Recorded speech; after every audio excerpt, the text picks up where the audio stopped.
Olá, tudo bom? Eu sou Saulo Daniel, hoje estou aqui com o Silas, meu irmão. Tudo bom, galera? E a gente queria gravar um vídeo para falar de um dos assuntos que a gente mais recebe pedido de aconselhamento.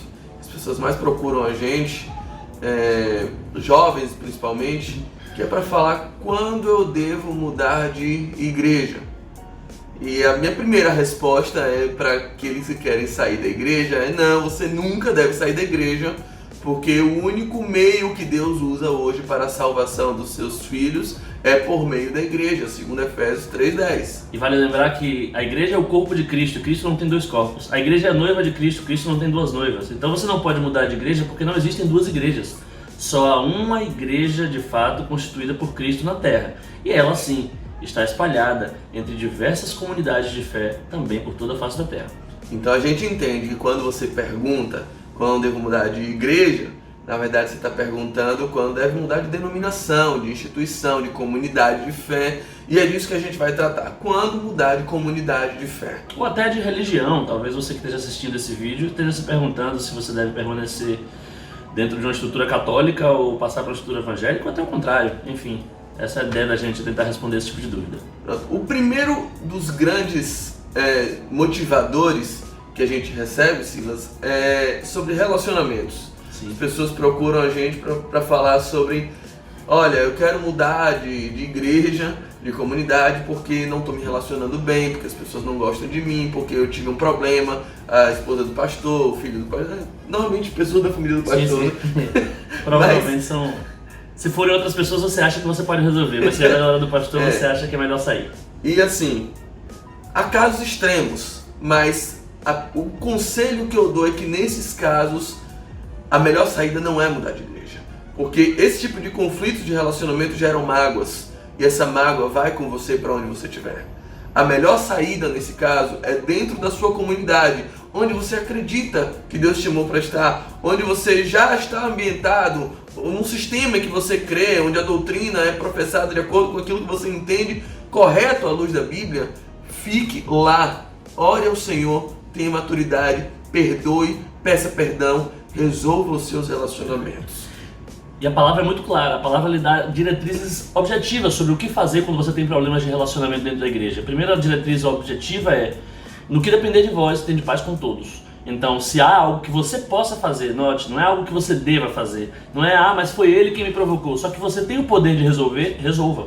Se depende de você a solução, mesmo que a outra pessoa tenha causado o problema, mas você pode resolver, resolva. É o que a Bíblia manda você fazer. Outra diretriz objetiva que a Bíblia dá é: se o seu problema não é com a comunidade, é com um irmão, tem um irmão que fez algo com você, a Bíblia diz, chame ele em particular, diga a ele que você tem algo a resolver com ele, que você não está conseguindo ter comunhão com Deus porque você tem um problema com ele, ainda que você não seja o causador do problema, mas chame o seu irmão para resolver. A Bíblia lhe manda fazer isso. Se não resolver individualmente, se o seu irmão não se fizer de bem com você, você vai procurar outra pessoa da igreja, e aí a gente recomenda que seja o pastor, um líder de jovens, alguém a quem você possa entregar essa situação e pedir que te ajude nisso. Se essa pessoa não te ajudar, se a comunidade não conseguir tratar esse problema seu com aquele membro, identificar que aquele membro não está se pondo em situação de resolver aquela situação, aquele desentendimento, a comunidade mesmo vai tratar com aquele membro, e aí você não vai ter problema com a comunidade, você vai ter problema só com ele. Finalmente, se você não conseguir resolver o problema que você tem com toda a comunidade, amigo, aí eu acho que o problema talvez seja com você.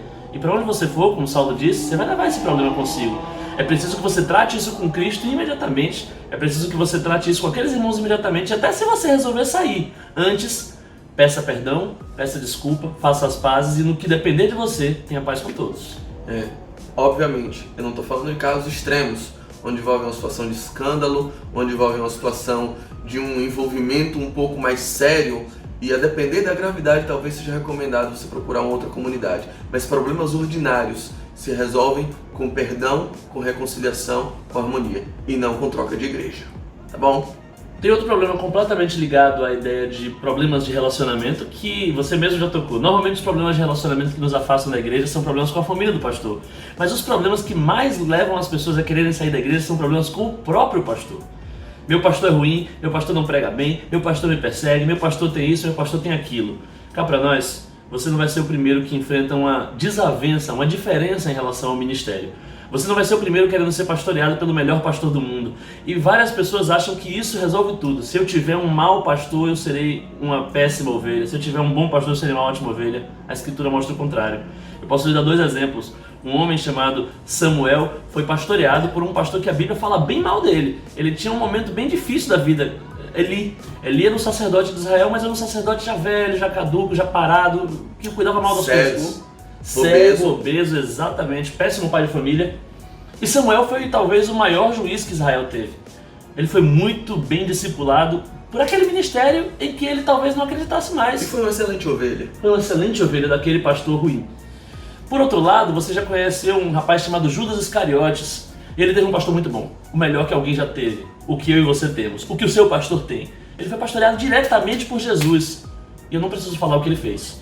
Então, ter um bom pastor não vai te transformar numa boa ovelha, como ter um mau pastor não pode te transformar numa má ovelha. Os pastores, eles passam, os pastores, eles mudam, os pastores, eles melhoram, eles evoluem, eles caminham junto com você. O pastor não é o dono da sua igreja. E você não pode enxergá-lo assim. O pastor é um irmão seu, a quem Deus confiou a responsabilidade de te ajudar e ajudar os demais na condução desse processo de serem cada vez mais parecidos com Cristo. Lembre, o pastor precisa tanto da sua ajuda quanto você da dele. O pastor é alguém que está andando junto com você. Se ele está ruim, talvez Deus tenha te colocado lá para fazê-lo melhorar um pouco. Além disso, a gente tem que entender que a figura do pastor, naturalmente, é uma figura que tende a discordar de você em muitas coisas. A chave do discipulado é ferro afiando ferro. É uma pessoa que diga a você com a autoridade de ser obedecida algo que você não quer ouvir, algo que você não ouviria de outra pessoa, porque se a gente está buscando o tempo todo somente a aprovação de pessoas que pensem exatamente como nós pensamos, na verdade você só quer ser agradado, você está se idolatrando e ainda não percebeu. Se o seu pastor discorda de você, muitas vezes isso é um gesto de amor da parte dele. E glória a Deus por isso, porque assim, se o seu pastor e você concordam em tudo, vocês dois são inúteis para a vida espiritual um do outro, porque quando um estiver errado, o outro também estará. Então, infelizmente, vocês têm muito pouca capacidade de ajudar um ao outro. Como o Saulo disse, o ferro afia o ferro, assim um amigo ajuda o seu companheiro. É isso que diz a Escritura. E quem pensa normalmente nessa ideia de que o pastor não está me servindo bem, o pastor não está fazendo aquilo que eu gostaria que ele fizesse, tem também normalmente um outro posicionamento que é um terceiro bom motivo na cabeça de muita gente para sair da igreja, que é: os cultos não estão me agradando. Terceiro motivo, então, cultos ruins. Perfeito. Cultos ruins, estrutura ruim, a minha igreja é muito simples, não tem todos os instrumentos, é uma igreja pobre, o lugar é ruim, não tem ar-condicionado, enfim, eu estou num lugar que é onde Deus me colocou, é a comunidade de fé, onde eu reconheço Cristo, mas não está me servindo perfeitamente, não está tendo tudo que eu gostaria. Se você pensa assim, talvez você foi ao lugar errado, você queria ir a um shopping e não a uma igreja. Talvez você se sinta um consumidor, talvez você se sinta alguém querendo comprar algum serviço de conforto espiritual, e a igreja nunca se propôs a ser isso. A gente já disse, a igreja é o corpo de Cristo, é a noiva de Cristo. A igreja não é um balcão onde você vai, diz o que você quer, pede, recebe e vai embora. Se você quiser ir a uma igreja, na verdade você estará participando de uma igreja. Se a igreja está ruim, assuma isso como responsabilidade sua. Você é quem está ruim. Quando eu passo parte de uma igreja que está servindo mal, eu é quem estou servindo mal. Não é que eu estou sendo mal servido. Se o louvor na sua igreja está ruim, se os cultos na sua igreja estão ruins, é seu papel encher-se do Espírito Santo e buscar isso dele para que você faça com que os cultos melhorem. Nesse sentido, cabe a você sim essa busca, e cabe, é claro, a toda a comunidade, esse engajamento, essa dedicação ao Senhor, esse esforço no Senhor, para que as coisas sejam feitas com excelência, para que o nome do Senhor seja glorificado, para que nada seja feito de maneira displicente. A gente vê muito isso na Bíblia. Para dar um único exemplo, a gente vê uma mulher, a mulher samaritana, muita gente conhece, a história dela está em João 4, a quem Deus diz muito claramente: você está preocupado em tentar achar o melhor lugar onde você vai servir, o lugar onde você vai adorar e se sentir melhor? Não é assim não, querida. Os verdadeiros adoradores, eles se enchem do Espírito Santo para adorar, e eles adoram com o Espírito deles. Eles adoram firmados na verdade. Eles não adoram firmados no conforto, eles não adoram firmados naquilo que parece ser mais interessante para as aspirações deles, não. Os adoradores verdadeiros, eles adoram o Espírito em verdade. O curioso é que essa mulher, o parâmetro que Jesus utiliza ali, fala de água, porque ela estava indo buscar água e pegar um poço externo, uma fonte externa, para preencher um vazio interno, uma sede interna. Jesus muda o panorama dela. Diz: olha, até hoje você se encheu dessa forma, pegando em poços e aí talvez a sua igreja seja um poço, onde você vai numa fonte externa, preenche um vazio interno. A partir de hoje, você vai conhecer o dom de Deus e no seu interior será feita uma fonte que jorra para a vida eterna. A partir de hoje, você vai ser cheia de dentro para fora. Você não vai mais buscar fontes externas para satisfazer um vazio interior. Você agora vai ser a fonte interior que satisfaz vazios externos. Deixa de ser consumidor e se torna fornecedor. Exatamente. E principalmente, vale lembrar, aquela mulher não estava em qualquer fonte, não estava em qualquer poço, ela estava no poço de Jacó. Ela estava num bom lugar. Onde o próprio Jacó bebeu. Era um poço bom, ela mesma exalta as qualidades, a história, tudo que aquele poço significava. Ou seja, ela estava numa igreja boa, mas mesmo o melhor dos poços, ele tem como capacidade apenas armazenar o que lá foi posto, e a água daquele poço, mesmo que ele seja bom, vai ficando velha, vai ficando insatisfatória. Por melhor que seja a sua igreja, por melhor que seja o louvor, se você estiver congregando na Hillsong e está assistindo esse vídeo, eu acho legal, tá? Mas se você estiver congregando na melhor igreja do mundo, a igreja mais estruturada, a igreja com o melhor louvor do mundo, na Lírio Armação, a igreja mais estourada do universo, independentemente de onde você esteja, em algum momento, se você enxerga a igreja como um poço onde você vai buscar água, você vai se cansar. Quem conhece o dom de Deus, para de buscar poço porque sabe que é fonte. Perfeito. Então, e sendo fonte, daqui a pouco se tornará uma fonte que vai jorrar rios de águas vivas. Rios de águas vivas. Vai se tornar alguém de quem outras pessoas vão querer ficar perto. Árvores são plantadas junto a ribeiros. As pessoas querem ficar perto de quem é fonte e de quem, sendo fonte, faz jorrar rios. O quarto motivo que a gente recebe muito aconselhamento, e mais um motivo pelo qual você não deve sair da sua comunidade, é a questão da oportunidade. Muitas vezes pessoas que nos procuram falam assim, olha, eu quero sair porque na minha comunidade eu não recebo muita oportunidade de tocar, de pregar, e eu sei de um lugar onde eu não sou usado, não estou sendo usado aqui, e eu sei de um lugar onde eu posso ser mais usado, onde tal pessoa já disse que eu posso chegar lá e me tornar pastor, onde já vou ser recebido de me oferecer um cargo, me oferecer um ministério. Esse é o motivo talvez mais torpe, mais sujo, mais vil que uma pessoa pode usar para cogitar a mudança de comunidade. Porque você seguramente não está adorando a Deus, não está se relacionando a Deus como um filho. Você está se relacionando com Deus simplesmente como um servo empregado, que precisa de um salário. E eu vou te dizer uma coisa, que talvez pode chocar. Quem serve a Deus por causa de salário, vai servir a Satanás por causa de um salário melhor.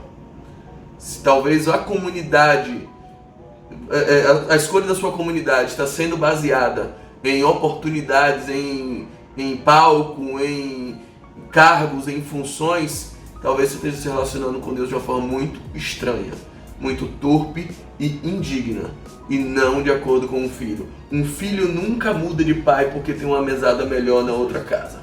Ou porque ele descobriu que na outra casa a garagem está suja e ele é bom em lavar a garagem, então ele vai mudar de pai para poder servir melhor lá. Porque tem muita gente que pensa que está fazendo uma coisa boa e dizer, não, eu tenho algo a oferecer que a outra comunidade precisa. Faz parecer que você é uma pérola e Deus está te subaproveitando. Deus não está enxergando os seus talentos, pelo menos não naquele lugar que você está, e a igreja precisa de você. Outra pessoa percebeu isso, aquela pessoa não percebeu. Além disso, hoje muito se fala de propósito. Quando você percebe que as pessoas não estão dando lugar ao seu propósito e você não vai conseguir ver seu propósito, gente, é bom a gente entender que todo servo de Deus, antes de ter uma missão, ele tem uma submissão.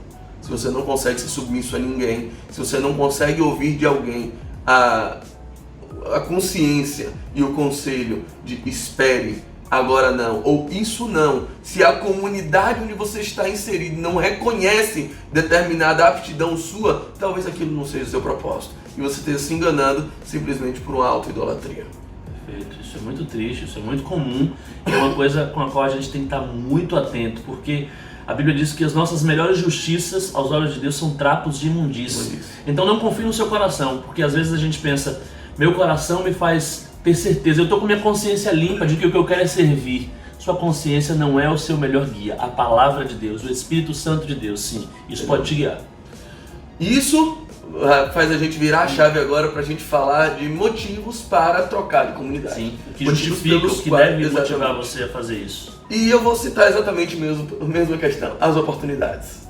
É o seguinte, eu também sou procurado, o Silas também é procurado por muitas pessoas que que estão absolutamente desgostosas, desacreditadas, não acreditam no sistema doutrinário em determinada comunidade, em determinada instituição. Se olha, eu já não consigo mais me habituar, eu já discordo de tudo, eu não consigo mais estar em alinhamento com minha liderança, eu creio em uma visão bíblica completamente diferente, mas eu fico aqui porque aqui eu toco, porque aqui eu consigo cantar, aqui uma vez por semana eu prego, aqui eu ainda tenho oportunidades. Aqui eu sou útil. Exato. Ou pior, aqui eu ganho um salário. Aqui eu ganho salário. Eu sou pastor, aqui eu aprendi só esse modo de vida. Exatamente. Essa é uma situação tão torpe quanto a que a gente falou.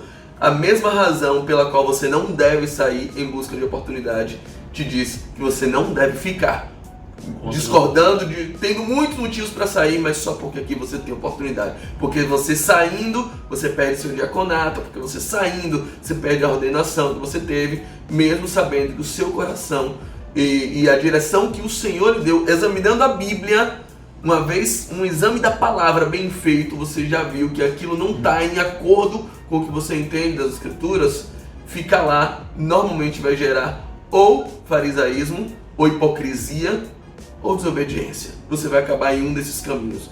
Por isso, se você está nessa situação, segurado num lugar por causa de oportunidade, o nosso conselho é: fuja.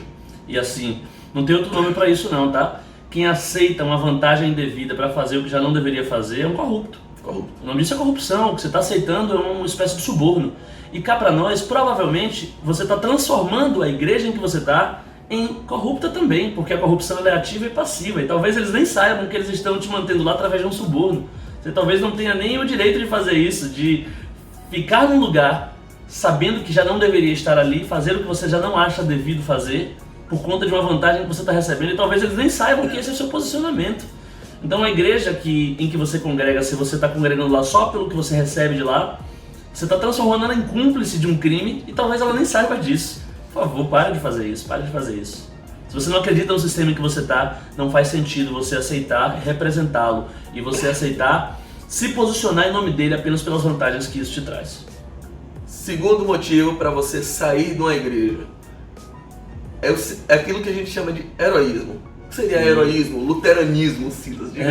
Lutero sabe bem o que é isso. A Bíblia, a gente até hoje chama de reforma protestante, embora aparentemente para muita gente tenha havido uma ruptura e não uma reforma, porque Lutero sempre pensou o seguinte: eu não quero criar uma igreja nova, eu quero reformar a igreja antiga e principalmente eu quero mudar a história dela. E ele não foi o primeiro e nem vai ser o último a pensar assim. A gente tem essa pretensão, essa aspiração e por que não chamar essa vaidade de acreditar que a gente nasceu para transformar a história do universo. Só quem nasceu para transformar de fato a história do universo já cumpriu muito bem a sua missão, foi Jesus Cristo. De lá para cá, nós estamos para nos inserir nele e cumprir o papel que nos cabe. Sim, esse papel pode nos levar a melhorar determinados ambientes, a deixar o mundo um pouco melhor do que estava quando nós nascemos. E sim, o fato de estarmos em uma comunidade precisa ser um motivo pelo qual aquela comunidade vai melhorar dia após dia. Mas que ninguém caia na besteira, que ninguém caia na ilusão de achar que o sistema que está funcionando para todo mundo, menos para você, deve ser transformado em função de você, independentemente do quão mal isso vai fazer a todo mundo. Essa é a típica situação daquelas pessoas que estão em, às vezes, uma comunidade, uma igreja mais histórica, que há muito tempo funciona de determinada forma, onde está todo mundo satisfeito, onde as pessoas que estão lá estão adaptadas àquele sistema, mas ele, por quem enxergou algo além, porque viu algo que para ele está errado, ele deseja bater de frente e mudar aquela instituição de todas as formas. Perfeito. Paulo deixa muito claro que existem muitos lugares em Cristo. Paulo diz que fomos posicionados nos lugares que há em Cristo. Cristo é muito grande, muito maior do que eu e você. Nós dois ocupamos um lugarzinho nele. E esse lugarzinho às vezes é muito distante do lugar que outra pessoa ocupa. E às vezes eu estou lá no dedinho do pé e o meu irmão está lá no cabelo, lá da cabeça. E aí eu olho para meu irmão e penso, como ele é diferente de mim, como ele está em outra vibe em Cristo. Talvez ele não esteja no mesmo lugar que eu, mas ele ainda está em Cristo.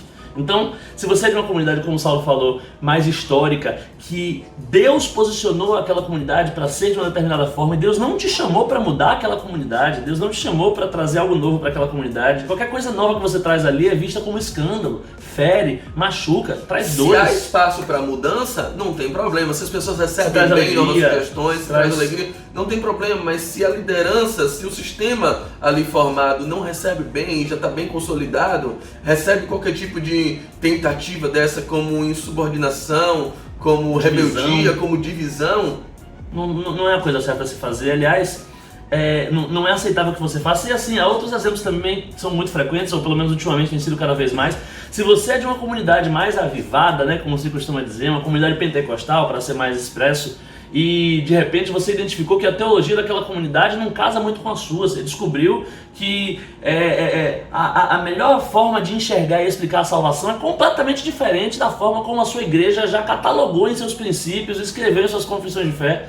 E aí você acha que você pode mudar a forma e usar o púlpito daquela igreja para pregar aquilo em que aquela comunidade não acredita. Eu acho que você pode estar sendo um cavalo de Troia. Você pode estar se aproveitando da oportunidade de estar dentro para tentar destruir por dentro algo que foi construído. Pessoas que acham que descobriram a roda e querem apresentar o pentecostalismo a presbiterianos, por exemplo, a reformados. Exatamente. Ou pessoas que acham que agora descobriram a verdade que ninguém nunca tinha lido e querem apresentar calvinismo, por exemplo, dentro do sistema da Assembleia de Deus. Perfeito. A gente está vendo cada vez mais esses movimentos que têm trazido cada vez mais mágoa, divisão. Meu conselho é: procura uma comunidade de fé onde você se adequa. Para essas pessoas vale lembrar o que Jesus disse. Jesus diz assim: reino dividido não subsiste. E ele diz: nem o diabo vai conseguir manter o reino das trevas íntegro se os demônios começarem a atacar uns aos outros. Aliás, essa é a tônica do reino das trevas. Jesus diz: eles sabem muito bem, eles não se dividem porque sabem que reino dividido não subsiste. É assim que o diabo pensa, Jesus está dizendo. Por isso, o que ele vai fazer para dividir o meu reino, ele vai, para enfraquecer o meu reino, exatamente, ele vai tentar dividir. E aí a última ressalva sobre esse ponto que eu faço é: não ache, porém, que toda discordância teológica justifica uma saída, tá? Há uma frase que a gente gosta muito de repetir, ela para mim define a vida em comunidade cristã. Agostinho, né? Essa frase é atribuída a Agostinho, era usada pelos Morávios, é usada por John Wesley, e a gente vai repetir ela aqui. Nas coisas essenciais a respeito do Evangelho, unidade.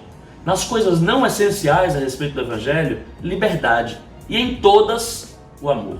Então se relacione no amor. Se você acha que a forma como Deus manifesta os seus dons é uma e o seu irmão acha que é outra, se relacione com amor. Vocês podem conviver, vocês podem discordar disso e ainda assim concordar no que é essencial. Só a graça, só a fé, só a escritura, só Deus, só Cristo. A última das situações que eu queria mencionar pela qual você deve mudar de comunidade, pelo menos a gente entende. No fim das contas é a única e todas as outras são extremamente.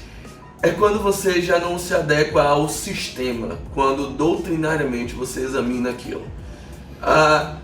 Um conselho simples para você entender: você não deve nunca procurar uma igreja mais próxima de sua casa. Você não deve nunca procurar uma igreja mais próxima dos seus interesses. Você deve procurar sempre uma igreja mais próxima da sua Bíblia. Samuel discordava da liderança. Sim, o exemplo que a gente deu aqui. Exatamente. Tinha um pastor horrível, os filhos do pastor davam péssimo testemunho. A Bíblia diz que os cultos daquela igreja, por conta daquele posicionamento, eram coices no altar. Então, Samuel via tudo isso e não saiu da igreja, não saiu do sistema, porque ele acreditava no sistema. Ele acreditava que com um pastor diferente aquilo funcionaria, que o preceito básico, a doutrina estava sendo obedecida. Então ele continuou até o momento em que ele teve a oportunidade de ele mesmo ser o sacerdote e fazer diferente. Então Samuel, vendo uma liderança ruim, continuou porque cria no sistema, acreditava que o sistema doutrinário era bíblico. Mas João Batista, vendo uma liderança boa, até que era o pai dele, sim, Zacarias era um dos sacerdotes, ele era de linhagem sacerdotal, certamente viria a ser sacerdote também, sim. Tinha essa oportunidade lá, mas não acreditava no sistema. Ele, como não cria, como ele via que aquilo ali estava tudo corrompido, ele preferiu deixar o templo e ir para o deserto. E ficar lá profetizando num lugar que não tinha glamour, que não tinha luz, que não tinha fundo preto, não tinha grupo de louvor. Ninguém arrumado, Jesus até diz isso. Vocês não vão ver ninguém arrumado lá. Ninguém. Ele preferiu o deserto ao templo, porque ele não acreditava no sistema.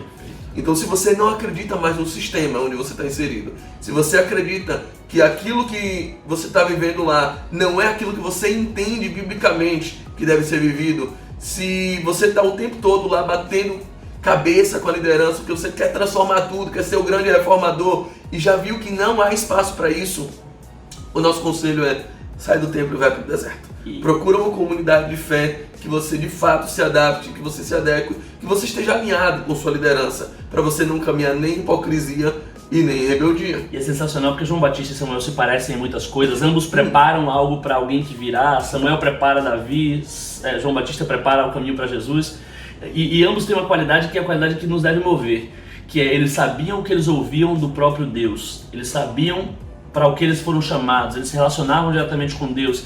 E eles, sobre eles eu já falo uma coisa que eu acho que já vai puxar a sua última fala, Saulo, que é o seguinte: eles sabiam o que eles ouviam do próprio Deus, eles sabiam que Deus estava falando com várias pessoas, e eles não se sentiam, assim, autoridade sobre o que Deus estava falando com essas outras pessoas, eles sabiam que Deus estava falando com eles. Então eles diziam: eu vou cumprir aquilo que Deus colocou, eu vou ser obediente à visão que Deus me deu. Se Deus falou comigo dessa forma, diz que quer me usar como um calvinista, se Deus falou comigo que quer me usar como um pentecostal, se eu sei o que eu recebi de Deus como um arminiano, eu quero viver dessa forma, então eu vou de fato me inserir num lugar que me aceite dessa forma, que me convenha dessa forma, que eu possa agir dessa forma. Perfeito. Agora, João Batista saiu do templo e foi para o deserto. Mas Jesus ia para o templo diversas vezes e pregava lá. E João Batista não olhava para Jesus e o recriminava dizendo: como é que você está no templo onde eu não quis estar? Como é que você ainda continua nessa seita? Como é que você está vivendo nesse lugar onde eu já sei que não está tudo certo? Não, João Batista fazia aquilo que Deus disse para ele sobre aquilo que Deus não disse para ele. Por que Jesus está no templo? Não era da conta dele. Não cabia a ele analisar nem julgar. Cabia a ele dizer o seguinte: eu vou ser obediente e fiel à visão que eu recebi, e eu vou deixar e me relacionar em amor com os meus irmãos que têm recebido uma visão um pouquinho diferente, embora eu continue pregando a verdade que eu recebi. E esse é o último ponto que a gente queria falar com você. Decidindo continuar ou decidindo sair de uma comunidade, faça isso sempre com honra. Seja honrado, honre seus irmãos, honre seu pastor ou seu antigo pastor. Não saia falando mal da comunidade, não cuspa no prato que você comeu. Não seja ingrato com as pessoas. As pessoas que você está falando tão mal hoje porque não alcançaram a grande verdade que você já alcançou, que não descobriram a roda que hoje move seu carro, essas pessoas um dia visitaram, um dia oraram pela sua vida, esse pastor um dia te acolheu, errou muito também, a gente sabe disso, teve muitos defeitos, mas são pessoas que querem agradar a Deus com a visão que receberam, que estão andando na luz que receberam. E não sai falando mal, não sai acreditando que todo mundo tem que seguir o mesmo caminho, não sai convidando as pessoas para ir atrás de você, para ir para sua nova igreja, para ir para o trabalho que você está começando. Faça isso com honra. Deus honra quem honra.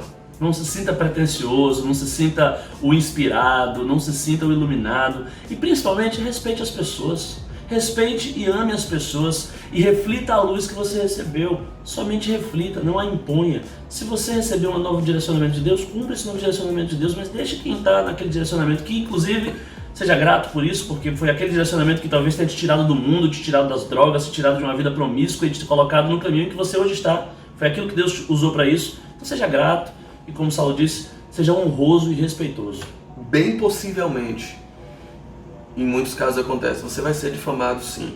Pessoas vão tentar encontrar motivos, você saiu para ter mais fama, saiu para ter mais oportunidade. As pessoas vão te acusar de alguma forma. Errado, antes você exatamente, você está negando tudo que você viveu, vão dizer um monte de coisa, não se preocupa com isso. Uma vez Davi estava fugindo também do reino em que Absalão tomou dele, Davi estava certo. E aí Abissai começa a jogar pedra nele, na verdade Simei começa a jogar pedra nele, Abissai diz: olha, me diz aí, não precisa nem dizer duas vezes, eu vou e parto ele no meio. E Davi disse: não faça nada não. Certamente Deus comissionou ele para jogar pedra em mim, seguramente eu esteja precisando. Então não fica com essa idolatria muito grande da sua personalidade, de quem você é, para resguardar a sua imagem, porque muitas vezes pode ser que Deus esteja usando aquelas pessoas que estão difamando para te trazer um pouco mais de humildade nesse momento. E esse exemplo é sensacional, porque Simei era da mesma comunidade de fé de Davi. Davi estava migrando para outra comunidade porque Deus mandou ele fazer isso. E Davi pensa: se eu estou fazendo o que Deus mandou, o que acontecer no meio do caminho também é parte do que Deus queria que eu vivesse. E lá na frente, algum tempo depois disso, Davi e Simei vão voltar a congregar na mesma comunidade de fé, dando um spoiler aí da história que ele convida a ler. eles vão voltar a congregar juntos. Já pensou se Davi tivesse revidado aquelas pedradas? Era 2 pedidos de perdão que precisavam acontecer. Só precisou um, porque como Simei jogou pedra em Davi, Davi não revidou. Quando eles voltaram a congregar juntos, bastou Simei pedir perdão a Davi, foi o que aconteceu. E Davi perdoou. Se você entendeu algo que a sua comunidade de fé anterior não entendeu, e as pessoas estão falando mal de você, fique tranquilo. Elas estão agindo conforme a natureza delas. Você tem que agir conforme a sua nova natureza. Seja Cristo e seja nobre. Deus honra aquele que age com nobreza. Perfeito, exatamente. O nobre projeta coisas nobres. Exatamente. Então não é o fato do que você sabe, não é o fato do que você pensa que te torna nobre, é como você age. É o que você projeta. É isso. Se você gostou desse vídeo, se ele foi útil para você, recomende para outras pessoas também. Gente que você sabe que está nesse conflito, nesse dilema, talvez seja útil e ajude pessoas a tomarem decisões. Também compartilhe sua experiência. Eu queria até te pedir que você comentasse aqui embaixo. A gente tem muito interesse em saber o que você viveu, como você enxerga esse vídeo, o que esse vídeo falou no seu coração, do que você discorda nesse vídeo. A gente também está aqui para crescer com você. E outras pessoas também precisam de fato ser edificadas. Vamos chamar mais gente para participar desse debate. Se inscreva no canal, porque nós somos uma família. Cristo não veio te dar uma galera, Cristo veio te dar uma família. Cristo não veio te dar pão, Cristo veio te dar uma mesa, um banquete. Ele não veio te chamar para consumir, ele veio te chamar para participar. E somos todos, eu, você e todos os demais que congregam em nome de Cristo, uma única igreja. Então vamos apresentar essa igreja ao mundo. Fique com Deus e até mais.